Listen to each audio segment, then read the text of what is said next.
বলিউডে এই বছরটা দীপিকা পাডুকোনের ক্যারিয়ারের জন্য ছিল অনেকটা ঘূর্ণিঝড়ের মতো। বছরের শুরুতে দুটি প্যান ইন্ডিয়া সিনেমার নায়িকা হিসেবে যাত্রা শুরু হলেও বছরের শেষে এসে সেই দুই সিনেমা থেকেই ছিটকে গেলেন। একটা ছেড়েছেন তিনি নিজেই, আরেকটা থেকে বাদ পড়েছেন নির্মাতাদের সিদ্ধান্তে। সন্দীপ রেড্ডি ভাঙ্গার স্পিরিট নিয়েই প্রথম বিতর্ক শুরু। দীপিকা নতুন মা হিসেবে ৮ ঘন্টার শুটিং শিফট চাইলে নির্মাতারা আর তাকে রাখতে চাননি। পরে তা চলে যায় তৃপ্তি ডিমরির হাতে। এরপরই আসে আরেক ধাক্কা। নাগরসিনের কালকি 2898 এডির সিকুয়েলে থাকছেন না দীপিকা, আর ঘোষণাটা আসে হঠাৎই। আর এবারও ঠিক একই কারণ সামনে আসে। সদ্য মা হওয়ার পরপরই দুটো বিগ বাজেট সিনেমা থেকে বেরিয়ে যাবার পর এবার এ নিয়ে কথা বলেছেন দীপিকা।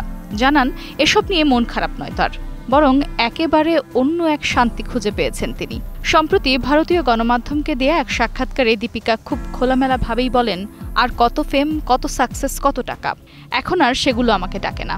১০০ কোটি, ৫০০ বা ৬০০ কোটি এই সিনেমাগুলো আমার কাছে এখন অর্থহীন। এক জান কে অন্দর দুসরি জান। দীপিকা আরও জানান, বড় বাজেটের চমক নয়, বরং এখন তাকে টানে গল্প আর মানুষ, সাথে নতুন প্রতিভার পাশে দাঁড়ানোর তাগিদ।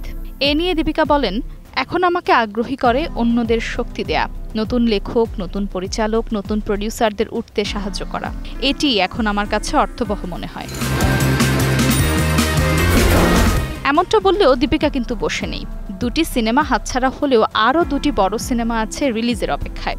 শাহরুখ খানের সঙ্গে কিং এবং অ্যাটলির পরিচালনায় আল্লু অর্জুনের বিপরীতে আরেকটি মেগা প্রজেক্ট, যার নাম অবশ্য এখনও ঘোষণা করা হয়নি।